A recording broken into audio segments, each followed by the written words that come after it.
Hello, and welcome to the Concept Proposal Application presentation. This presentation will provide an overview on the Concept Proposal application. The first section shows information about the funding opportunity. No information is entered on this tab.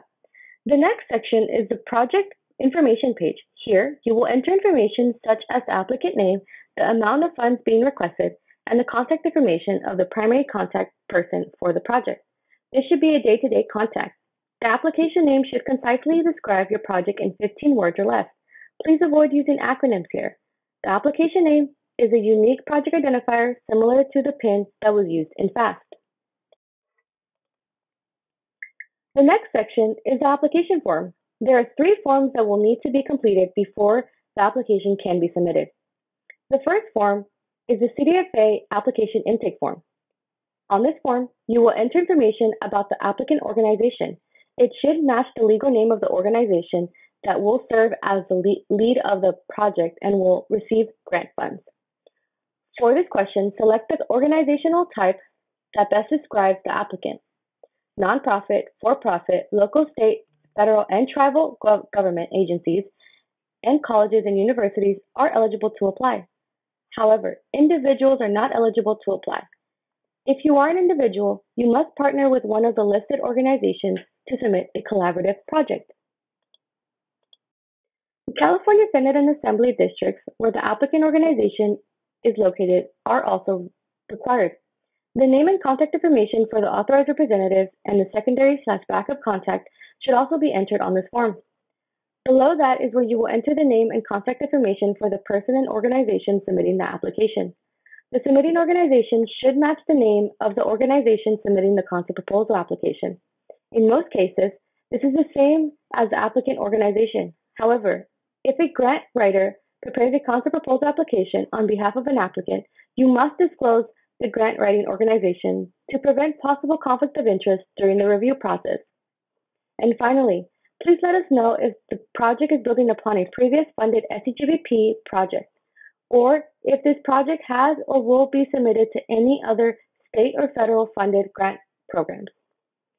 If you are a proposed project built upon a previous funded project, select yes.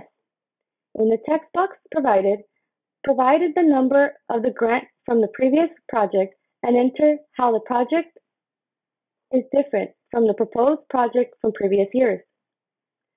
The key thing to note here is that the SCGVP cannot fund projects that duplicate work in prior projects. So it is important to thoroughly describe how the proposed project is different from any previous projects. Please note that if your organization has received funding in the past for an unrelated project, it is not necessary to disclose that here.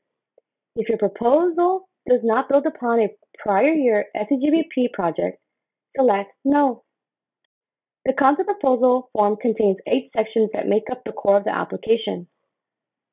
These include 5 items that will be scored, and there is 50 points possible, including the budget and outcome measures that will be filled out in another area in Amplifund. The next form located on the application form page is the concept proposal form. Within that form, please enter a brief description of your project. Summarize the need for the project, describe the goals and outcomes, and a plan for evaluating and measuring the success of your project.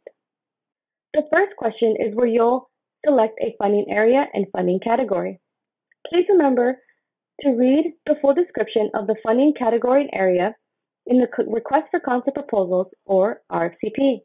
Then select the most appropriate funding area and category from the drop-down field. We understand that projects might seem to address elements from multiple funding categories. However, you must select the one funding category that mostly aligns with the primary focus of your project. The funding category is a key part of your application, since the proposed project will be evaluated on how it addresses a need for the specialty crop industry within the selected category. The funding category is what determines which committee will review your concept proposal application, ensuring that your application is evaluated by reviewers with relevant area of expertise. It is important to note that funding categories cannot be changed at any time after the concept proposal application is submitted, which means misidentified proposal applications cannot be reassigned. Therefore, it is vital to select carefully so that your project in your proposal can be evaluated adequately. This question is unscored. The next question addresses program priorities. In the RFCP, each funding category has a list of associated program priorities. These priorities serve as a guide to the general issue impacting the specialty crop industry within each funding category. Program priorities should correlate with a specific existing issue, problem, or need of the specialty crop industry that your project will address. All projects must address at least one priority. Please note that proposals that select multiple priorities do not get extra consideration. At least one program priority chosen must be associated with a funding category you identified previously. Provide a brief description of how the project will address each priority selected. This question is worth 5 points. Project purpose is the next question. This is where you'll describe how your project addresses the question, is the project a priority for the specialty crop industry?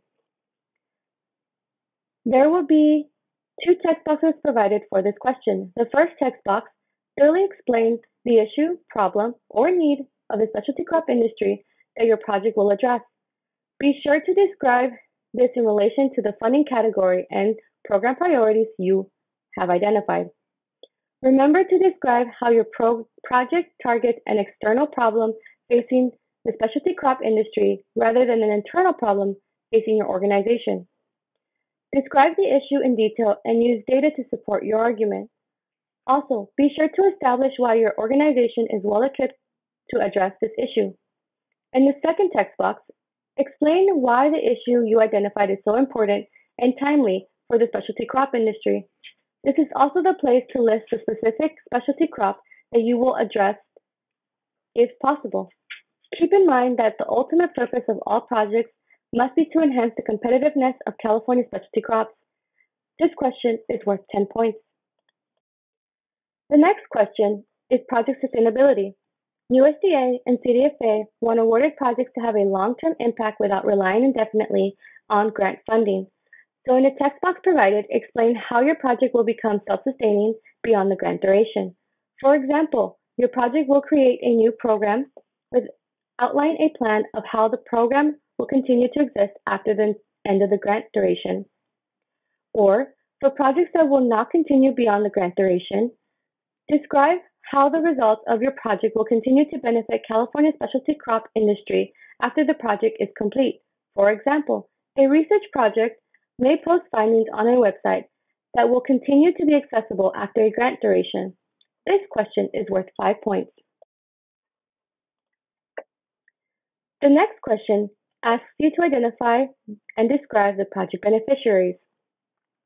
In the first text box, estimate the approximate number of project beneficiaries. This number should be realistic, trackable, and reportable.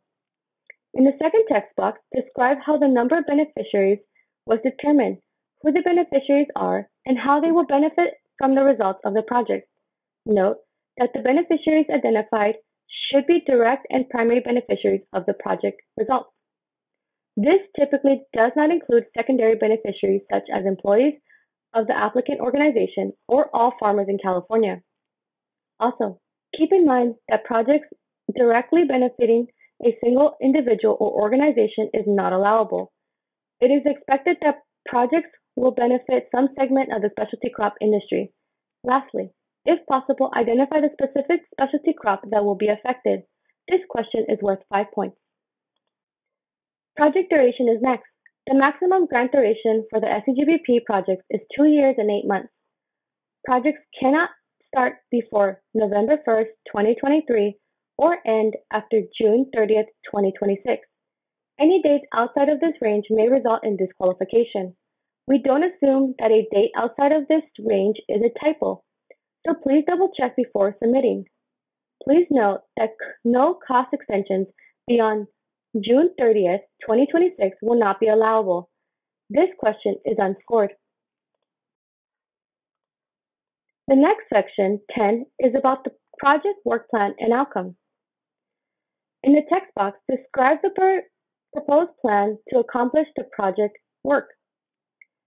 List the activities that will be conducted to ensure that the project objectives and selected outcome measures are achieved.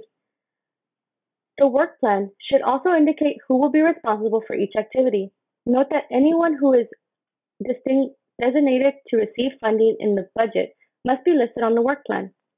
And estimate when each activity will occur. Be sure the dates for all activities are within a specific project duration of the project. Also, please describe the project's outcome component. In other words, how the results will be shared with the target audience, stakeholders, and other interested parties beyond those directly involved in the project. Some examples of our outreach include conferences, presentations, journal articles, educational material, or website content. This question is worth 10 points. The last question on a concept proposal form is related to program income. Select yes or no from the drop-down field, and if yes, please estimate the amount of project income that may be generated by a supported activity or earned as a result of the award. In the text box, explain how the program income will be generated and how it will be used to further support the project objectives. Program income must be spent on activities that support the goal and objectives of the project and should be expended before seeking reimbursement of grant funds. It must be complied with restrictions on allowable and unallowable costs and activities. Program income cannot be used as profit for an organization or to support unallowable costs. If no income will be generated, please select No from the drop-down field. Next on the application form, you will find an outcome measure form. This is where you will enter the information related to the outcome measures the project will address. On this page, you will identify one or more outcome measures to demonstrate that the project will enhance the competitiveness of California specialty crops. The next presentation will cover the outcome measures more thoroughly, so we won't go into further detail here. The outcome measure template is worth 10 points. The next page is budget page. All budget items must support enhancing the competitiveness of specialty crops and directly relate to the project objectives. This will be discussed and covered entirely in the next section. The budget is worth 5 points. Finally, there is a number of resources available on the SCGBP website to help you as you complete your proposal. This includes allowable and unallowable costs and activities table, the question and answers from our 3 rounds of Q&A, and links to the recordings of these webinars. And that concludes the concept proposal application presentation.